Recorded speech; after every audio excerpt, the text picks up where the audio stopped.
Hampton Humber.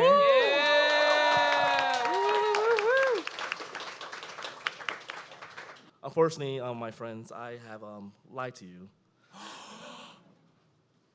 See, my name is not really Hampton. My real name. Oh my gosh, eye patch. Oh. We'll do this. We'll do this real There's smooth. a few lies going on here. You'll get it in a second. Yeah, it's worth it. This is all suspense. It's Yes. great. See, my real name is Nick There's more. Multi-step. Furry. Wow. I'm the director of Sheep from Earth 8311. And today, for you guys, I come to you with an idea.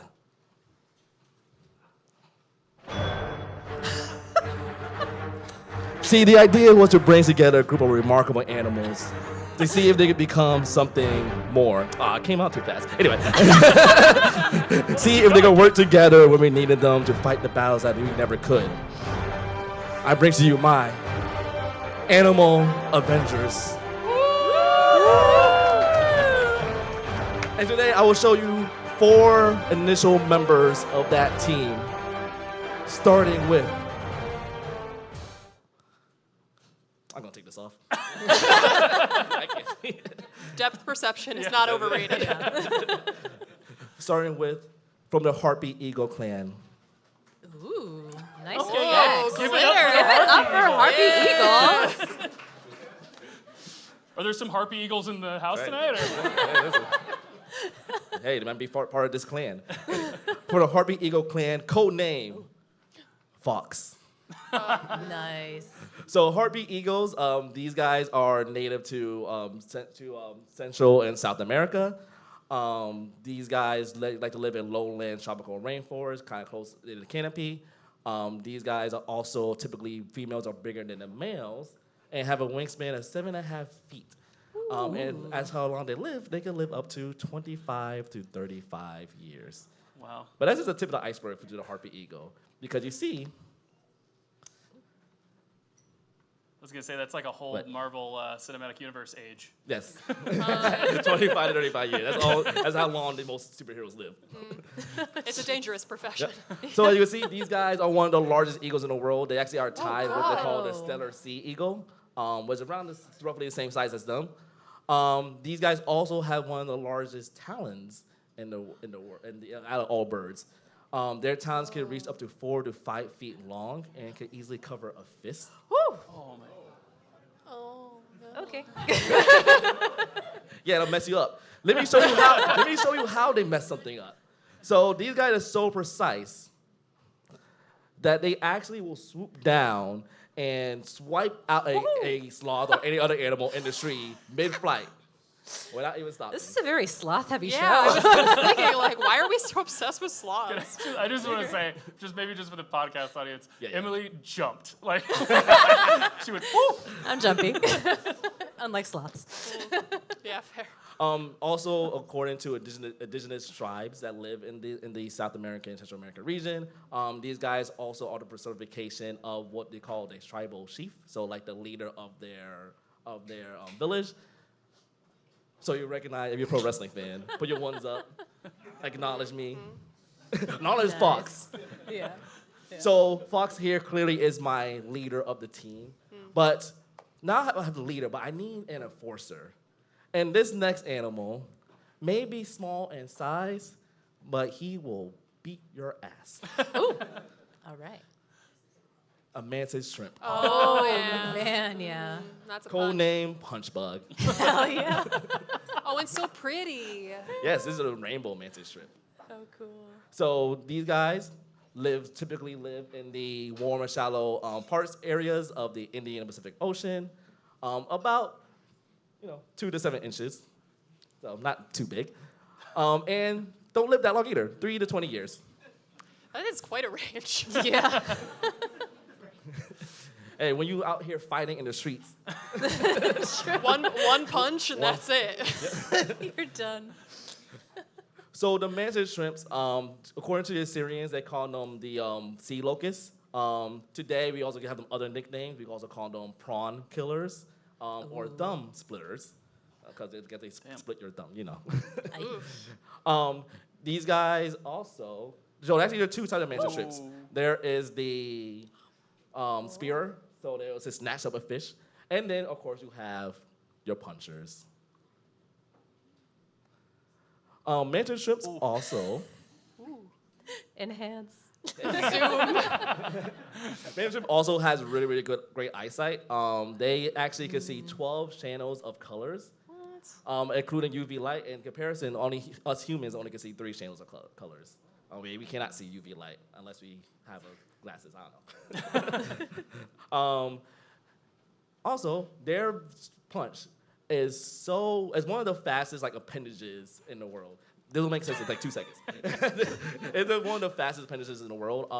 Their punch traveled up to 50 miles per hour, which is as fast as a .22 caliber bullet. And then when it strikes, it's as strong as a lion's bite. So it hurts a lot to get hit by these guys. And also, their punch is so fast that it actually boils the water around their clubs. It actually boils it up to, let's see my notes here, 6,200 Celsius, which is as equivalent. What? I was gonna helpfully chime in 100 Celsius. No. It's more. As hot as the surface of the sun. I So- think that needs more of a reaction. That's great. That's So crazy. literally have a fire fist situation going on with the mantis shrimp. So we got our mantis shrimp, we got our force, we got my leader. But I need someone crazy, you know? I'm sorry, the mantis shrimp isn't crazy. No, not at all. It's just the beginning. It's just the beginning, because I need an animal that, who just don't give a fuck, essentially. You may know where this is going. Honey badger.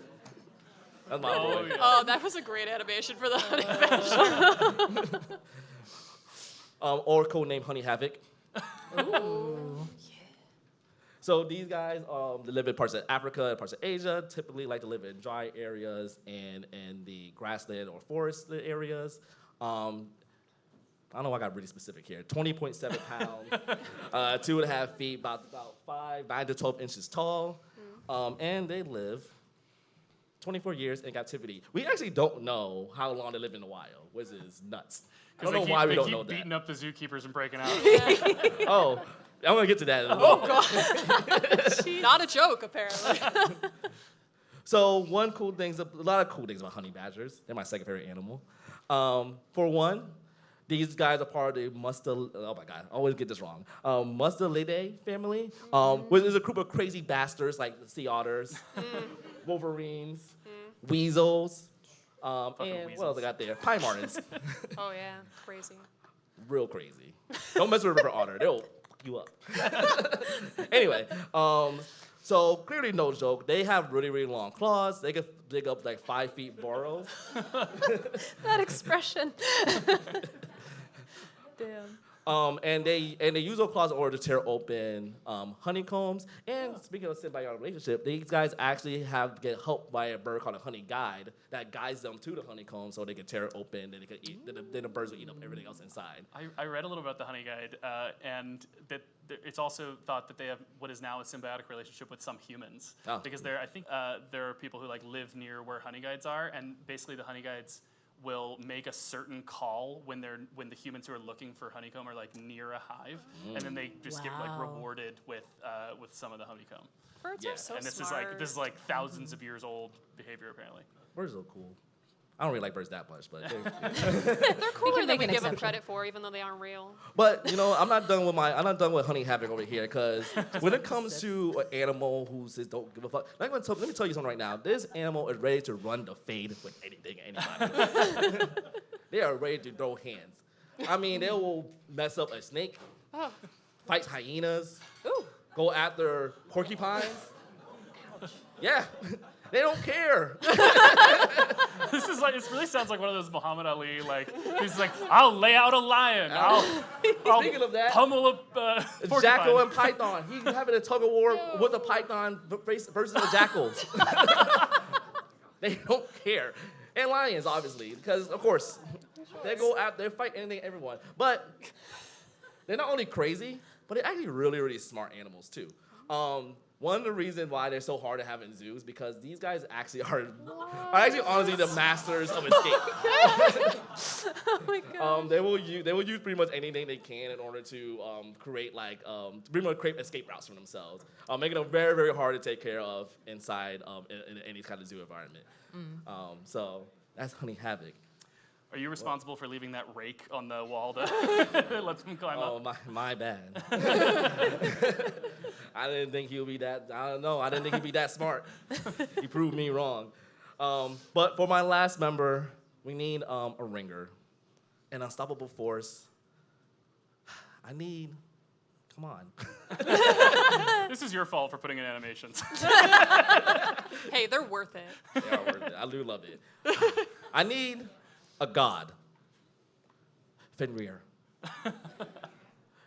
Norse god or Norse wolf. Genuine murmur of appreciation just went through the audience. Yeah. Thank you. This thank is a good team. Really makes you think. Codename, the Great Wolf, or the Creature of Expectation. That'll make sense in a little bit. So, some real quick fun facts about Fenrir. He was born in Jotunheim, the land of the giants. He was then chained by the Norse gods on the island of to a rock on the island of Lyngvi. He's 35 feet tall and still growing. He's a little baby. And we believe that he is immortal. Now, Fenrir is the offspring of Loki, the trickster god. What did he do? And let me get this right. Boda, she is the mother of monsters. Because speaking of monsters, his siblings is also Jormungandr, who is a world serpent, and Hel, the goddess of the underworld and death. So, a typical traditional family unit, You can see the resemblance. Yeah, exactly. We got a woo for Hell. Big Hell fans here. Yeah. So Fenrir, he is a good boy, and he used to live with the Norse gods. He had keen senses, actually, so he had senses of any other wolf, essentially, but better. But he also was actually able to change the temperature around him, so he could make things really hot, make things really, really cold. But that's not the reason why the Norse gods had a problem with Fenrir. Because Fenrir was prophesied to do a certain thing. And what was that thing? Come on now. So he was chained, like I said, he was chained to a rock in Lyngvi for this prophecy, and the prophecy was to eat the sun and the moon. It's a little much. Okay. Yep. So actually, the prophecy is this: he actually breaks out of his chain during the apocalypse called Ragnarok. And during this apocalypse, he will get so big where he'll eat the sun and the moon. And you know else what he will eat? Odin. Dessert. Yeah, I agree. Well deserved. They played God of War 2. Oh, I see. Yeah. You will agree with me on that. So good, great. I'm glad that Odin is dead. But, ladies and gentlemen, just to recap my Avengers, we have Fox, the Harpy Eagle. We have Punchbug, the Mantis Shrimp. We have Honey Havoc, the crazy-ass honey badger. And we have my boy, Fenrir, the great wolf. So handsome. So handsome. If they can't protect the earth, you can be damn well sure they'll avenge it. After maybe destroying it? Sorry. Animal Avengers.